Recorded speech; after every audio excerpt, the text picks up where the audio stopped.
Sa mga pangenot na bareta, 15 persona lugadan sa tulong magkakasuhay na diskwido sa Albay, Camarines Sur asin Camarines Norte. Mga nakumpiskar na substandard products sa syudad ni Naga ni Raot kan DTI. Lalaki na nagsalbar sa aking dikit pang mabudalanin motorsiklo, pigtauanin pagbisto. Asin mga obra na gibo sa lava rocks tampukan sa rong iskultor sa Albay.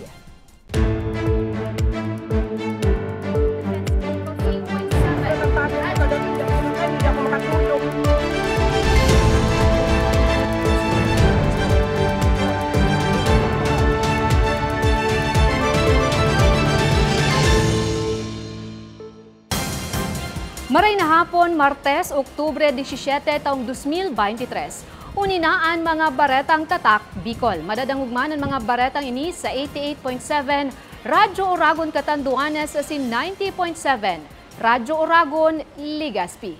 Sa detalyes, duwang babayi lugadan kan mabunggo nin motorsiklo, mantang nagbabalyo sa pedestrian lane. Tulong lunad naman kan nakabunggong motorsiklo, iriduman. Detalye sa report ni May Arango. Sa CCTV footage na ini, mahihiling ang duwang babaeng papabalyo sa tinampo sakop kang barangay Matakla sa Goa, Camarines Sur, pasado alas 3:40 ng hapon kan Oktubre 16. Antes ang pagkakaaksidente, nagkapira pang bihikulo ang uminagi. Dangan kan magpurbar ng makabalyo, saka naman ang mga ininabunggo kon sa motorsiklo sakay ang tulong katawo. Sigun kay Alexander Asercio, responder ka Municipal Disaster Risk Reduction and Management Office, maswerteng minor injuries sa naan sinapo ka mga imbweltong persona. Natulos man na ipigdarara sa pinakaharaning ospital. Yung isang matanda, yung matured, sa lower leg, fracture yung left leg niya. Tapos yung isa naman, dislocate yung ankle niya sa left din po. Tapos may maliit na abrasion sa ulo, yung babae, isang babae po. Yung estudyante, mga mild abrasion. Yung driver lang, wala naman hindi malala yung tama nila. Dugang pa niya, anas estudyante ang sakay ka nakadiskwidong motorsiklo, mantang ang driver sa nakay niya nakasulot nin helmet. Doon sa pwestong yun, padalas po doon. Diretso ma'am, kaya lang highway yun. Hindi nag-minor yung mga estudyante, nakita na nilang alam nila may pedestrian doon, araw-araw nilang dinadaanan, dapat nag-minor sila pag malapit na sa pedestrian. Dahil kay ini, liwat na nagpatanid ang Goa MDRRMO, lalo na sa mga pedestrian na pirming maging rigmat asin syerto na ligtas na ang pagbalyo sa tinampo. Siring man sa mga motorista na magluway kang pagpadalagan lalo na kung harani na sa pedestrian lane. Para sa mga baretang tatak Bicol, May Arango. Tubero, lugadan man kan mahulog sa pigtatrabahuhan na harong sa Ligaw, Albay. Detalye sa report ni Nomer Corporal. Irido ang 35 anyos na tubero matapos na aksidenteng mahulog sa ikaduwang iskalon kang pigtatrabahuhan na harong sa Proc 7 Barangay Doona, Ligaw City, pasado alas 4 kasudmang hapon, Oktubre 16. Sigun kay Kagawad Teresita Plupino, mantang nagpapakaray ang biktima kang bulusan ng tubig sa ikaduwang iskalong kang nasambit na harong, may natungtungan ang biktima na malnas na bagay, rason sa iyang pagkakahulog. Maswerte man daang may nakapark na bikulo sa baba, rason nga ni nadit sa ng impact ang sinapar kang biktima. Ang pangyayari, nahiling mismo kang esposa kang biktima, natulos man na nakahagad akudir sa otoridad. Maray nga ni tamay, auto ito nakatambay. Ito siya buminagsak sa atop no auto bago siya ruminustos pababa. Dahil siguro kanto sa kanto, nakababa siya. Siya talaga ka nagasikaso ni kan pagbayan. Siya kang pigahire yung tagsadiri na magsalidat. Lugad sa payo asinabari ang tulang sa abaga kang biktima. Nasta sa presente, ang nasa emergency room pa. Mag-ingat. Reparon takan mga kung ano kan dapat direparon bago ka magtrabaho para makaiwas kita ni kadi mga insidente kadi nangyayari.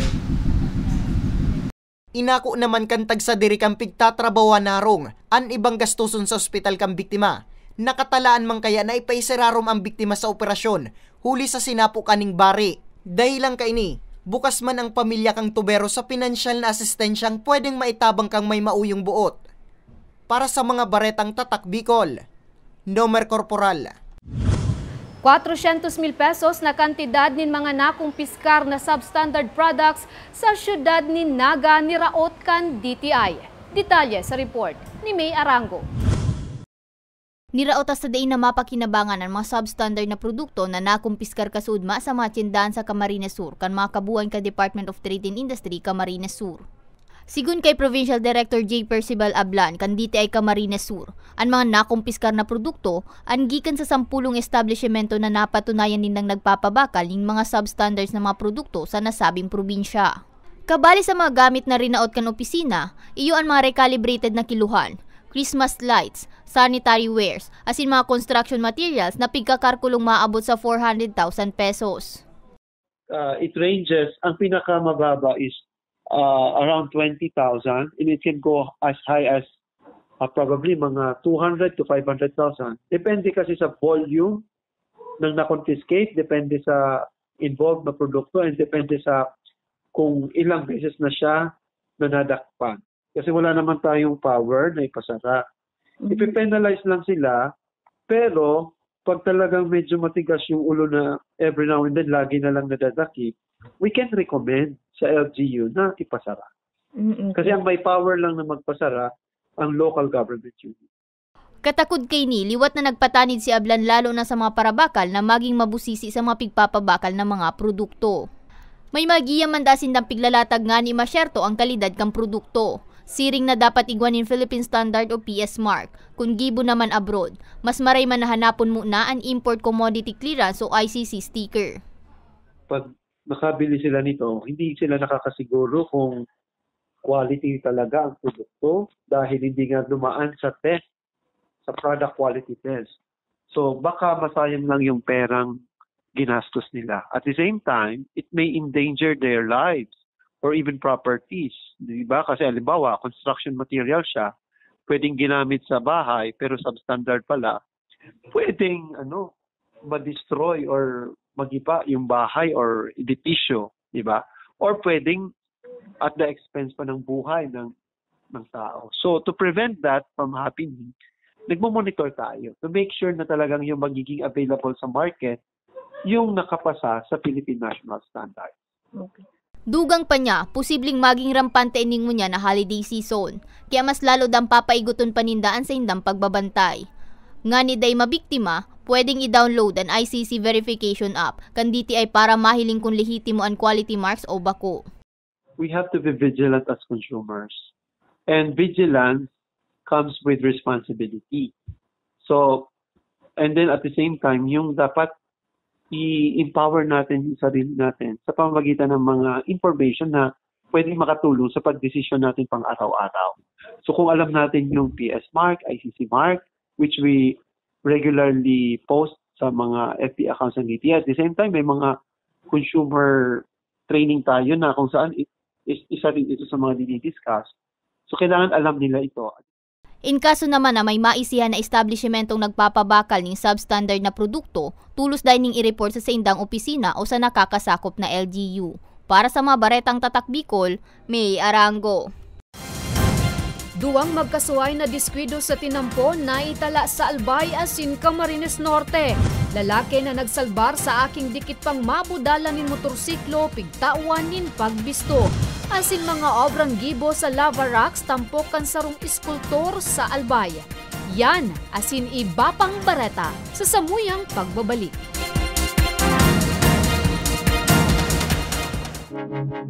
Tucked away in the province of Albay, known for its perfectly shaped Mayon volcano, Misibis Bay Resort, a locally owned 5-hectare private island resort. The resort is ready for all those looking to balance tranquility and adventure. This tropical destination is where guests can either choose to relax under the palm trees or have an adventure under the sun.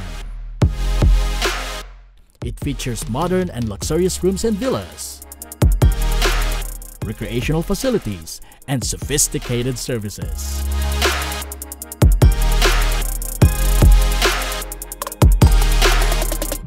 Come and experience Misibis Bay Resort, your tropical island getaway.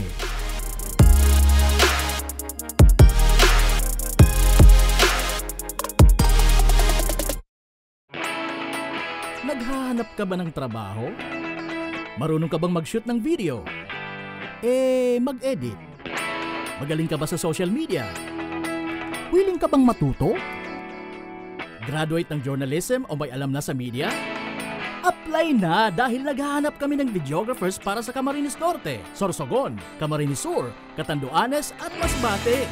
Ipadala ang inyong resume sa actioncallcenter@gmail.com at maging pinakabagong miyembro ng aming team. Tara na!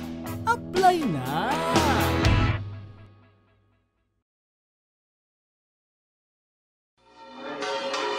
Sa tahaw kan pandemya, sa ibong kan mapusog na bagyo, asin pag-alboruto kan bulkan, nung kanya kitang pinabayaan, sa panahon manin pagtios o kaugmahan, an mapagpadabang manto ni Inang Peña Francia, danay tang namamatean. Siring man, kan sa tuyang sadiring partido sa Kongreso, an Ako Bicol Party List, katabang na kasurug pa.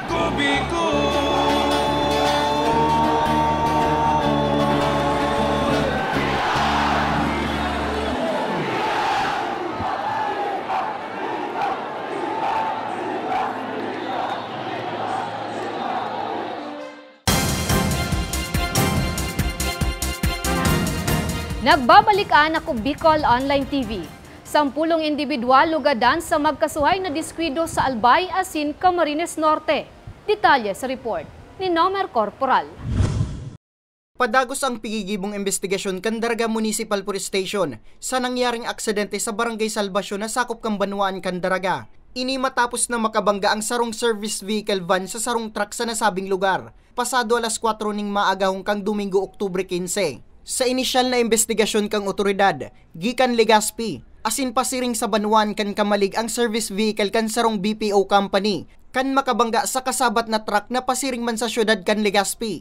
Sa kusog kang pakakabangga, nawasak ang inuta na porsyon kan van. Sa inisyal na investigasyon kan sa tuyang investigador, nagluluwas na ang may at fault is yung passenger van. Kung saan, pag-abot duman sa kurbadang parte kan Barangay Salvacion, nag-include po ini ang passenger van sa linya kan truck. Kaya po, iyo po ang kausa kan sa indang pagka-aksidente, buminangga po ining passenger van sa truck. Tulos mananaidar ang 5 lunad kang van sa Bicol Regional Hospital and Medical Center o BRHMC sa Legazpi City.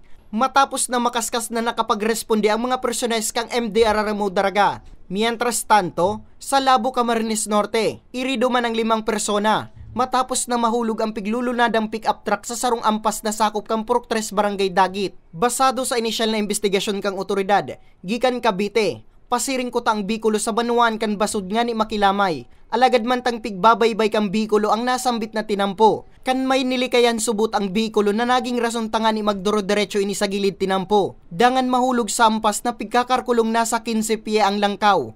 Pasado alas 3 ning hapon kang Sabado, Oktubre 14. Sabi ni ma'am kanina sa amin nung tinanong ko ay meron daw siyang iniwasan. Tapos pag iwas niya, yun, naglagpas yung gulong niya dun sa kalsada. Hindi niya alam na after nung kalsada ay bangin na. Maswerte sa naman na minor injuries na ang sinaparkang 5 lunad kang pick-up na nakaluwas man tulo sa ospital. Katakod kay ni, aminado man ang MDRRMO, nakadakol naman ang nai-record nindang na aksidente, partikularmente sa nasambit na lugar.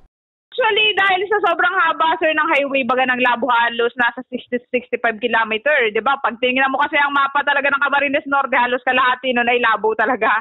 So, sa haba ng highway namin, hindi po talaga may iwasan na madaming aksidente. Tapos madami pang kurbada. Kasudma, tulos mananais angat ang pick-up truck matapos na magtarabangan ang lokal na gobyerno kang Labo, MDRRMO, Barangay Council, Labo PNP, asin PDRRMO, gamit ang sarong payloader truck. Para sa mga baretang tatak Bicol, Nomer Corporal.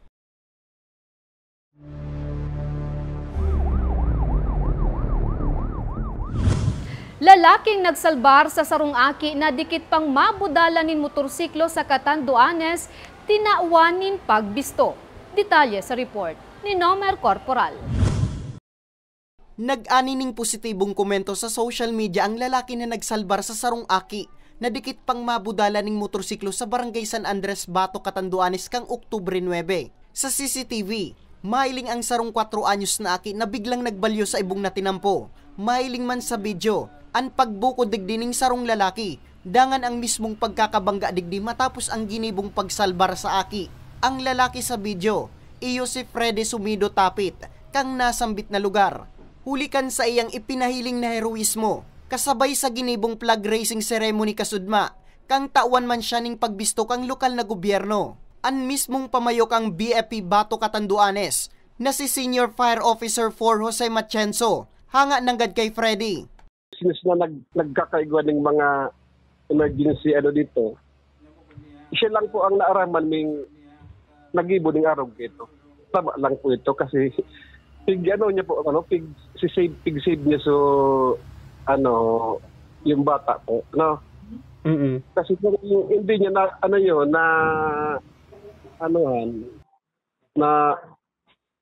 naagapan, malamang na yung bata na bangga ay sir. Apwera sa itinaong pagbisto, makakaresibi man ng medical assistance si Freddy, gikan MSWDO, LGU Bato, asin sangguni ang bayan, hagad man kang otoridad, lugod maging panalmingan ang ginibong heroismo ni Freddy. Para sa mga baretang tatak Bicol, Nomer Corporal. Mga obra na gibo sa lava rocks tampo kan sarong iskultor sa probinsya nin Albay. Detalye sa istorya ni May Arango. Kumpara sa iba distroso ang dara kan mga pigluluwa kang bulkang mayon, alagad para sa 68 anyos na lolo sa Busay Daraga na si Lolo Vicente Ahero sa ruining biyaya. Ang lava rocks kaya nahali sa bulkang mayon ang pigkukuhaan niya ng pangkabuhayan. Si Lolo Vicente ang pigaapod man na enteng bato dahilan kantibay niyang mag-ukit ng man iba-ibang disenyo sa lava rocks. Sigun kay Lolo Vicente, taong 2020 kampo na niya ang paglililok sa mga gapo, kung sa impako asing gapo sa naan subot puhunan niya sa pagibukan mga obra. Istorya niya, aki pa sana siya kan makahiligan niya na an arts, asinura manda sa pamilya niya an may hilig sa siring na bagay, kung sa dati naman siyang naglililok sa kahoy asin nagpipinta, alagad mas namuyahan niya daan pagibo ng gad sa mga gapo. Apwera sa paglililok, nagi man siyang construction worker, folk singer, asin gwardya. Kasi doon akong minsan tumitingin ng mga design eh. Sa bato kasi parang pagtingin ko may mga hugis na. Ganun na. Kaya madali kong gawin. Yung mga malambot lang naman yan eh, yung lava rock lang. Kaya kayang-kaya ng pako yun. Pako lang, martilyo. An sa iyang mga gapo o lava rocks, pigkukuha niya sana sa mga salog o gali, aran ni sa bulkang mayon asin madali man sana daining mahiling, kung pwedeng magamit sa paglililok ang gapo o dae. Hindi ko akalain na dito ako mabumuhay sa bato. Madali lang kasi makikita mo naman maitim yan eh. Tapos magaan, hindi naman kumukuha ng mabigat. Magaan lang yan. Tapos pwede may pako naman akong dala. Nagawa ko yun nung Almires, yung dikdika ng Ricardo, gano'n. Yeah. Ayan, nasa matigas. Kasi hindi ko naman ginagawa yan malambot kasi sumasama yung buhangin. Sinabi pa ni Lolo Vicente na dako lang nagkakagusto kan sa iyang obra, kung sa kadaklan niyang customer ang gikan pa sa luwas kan probinsya. Sa katunayan, wara nang natada sa mga enot niyang gibo apwera sa pandikdik na ini.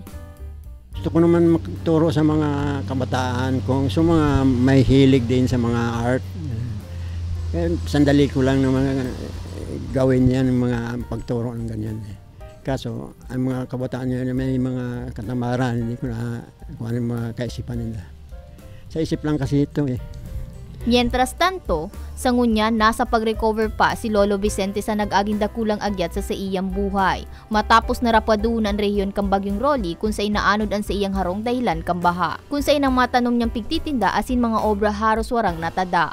Para sa mga baretang tatak Bicol, May Arango. Asinyanan katripunan kan mga baretang tatak Bicol. 69 Dias na sana. Pasko na. Ako si Jen Nunez. Salamat!